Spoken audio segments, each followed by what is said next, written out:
Okay? CRUD, C-R-U-D, stands for create, read, update, and delete, which are the four basic functions used in data management and applications. These operations are essential for interacting with data in any software system. Create allows users to add new data. Read retrieves existing data. Update modifies existing data. And delete removes data. CRUD is important because it forms the foundation of how applications manage and manipulate data, ensuring users can effectively interact with and maintain their information. Almost every app relies on this operation to function smoothly. Okay, so paano nga ba mag-insert ng data sa database natin using MySQL command? So, para madali, meron po na nakalagay dito na insert, which pipindutin lang natin. So, ito yung sa column na gusto natin insert. Tapos, ito yung value kung ano yung gusto natin insert. So, value 1 is ID. So, auto, ano naman yan, increment, kaya we're just going to leave it blank. Value 2 is the username. So, go tayo na username. Just. Full name is yung full name, Justin Omeres. Email, yung value 4. So, ngayon tayo ng email. Address, full address. Pero para madali, lagyan na lang natin is binalonan. Zip code, value 6, 2436. Tapos, value 7 is the password. So, password na lang. Ayan. So, pag okay na, pipindutin lang natin tong go at mag-insert na siya. Makikita natin to. Yung ID, username, email, address, zip code, tsaka yung password natin. So, kapag successful siya. So, yung database na yun is nag-add ng new row sa user table natin. So, yung ID kasi natin is auto increment, kaya mag-automatic na yan na mag-increment. Tapos yung value natin ito. So, yun lang. Ganun lang siya mag-add. Okay, sunod is yung read. So, ipapakita ko sa inyo kung paano mag-read or mag-retrieve ng data. So, nandito na po yung code natin, which is ang select asterisk from users where one is. Pipindutin nyo lang to, lalabas na siya. Ito, select. Tapos, i-hit lang natin yung go para mag-run, tsaka maglalabas na.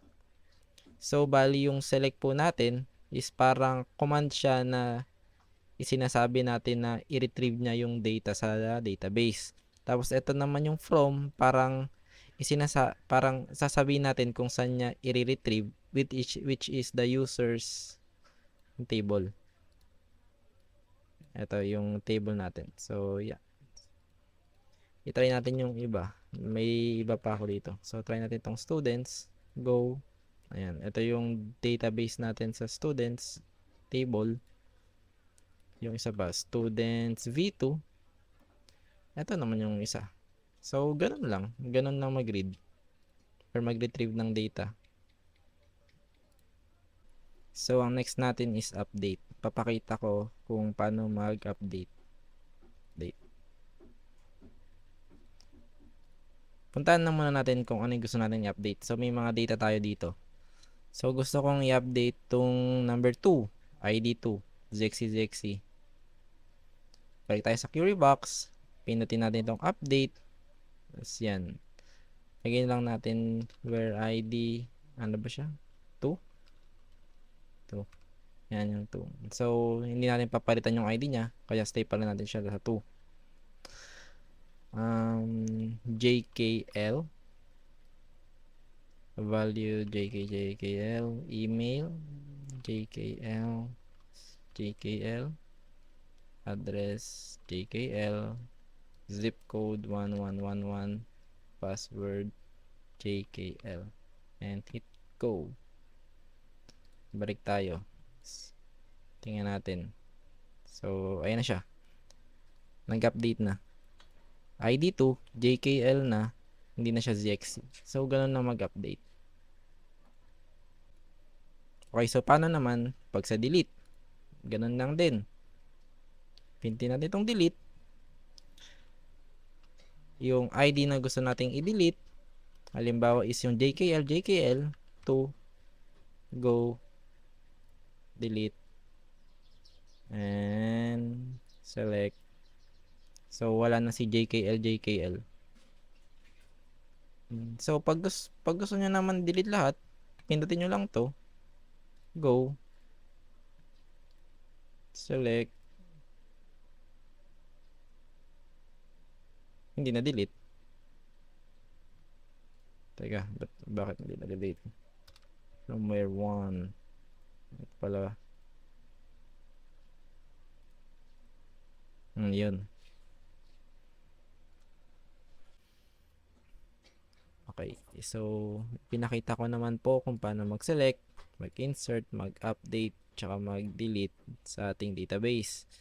So, CRUD is important because it allows for structured and efficient data management, whether using raw SQL or higher level frameworks like Laravel with Eloquent.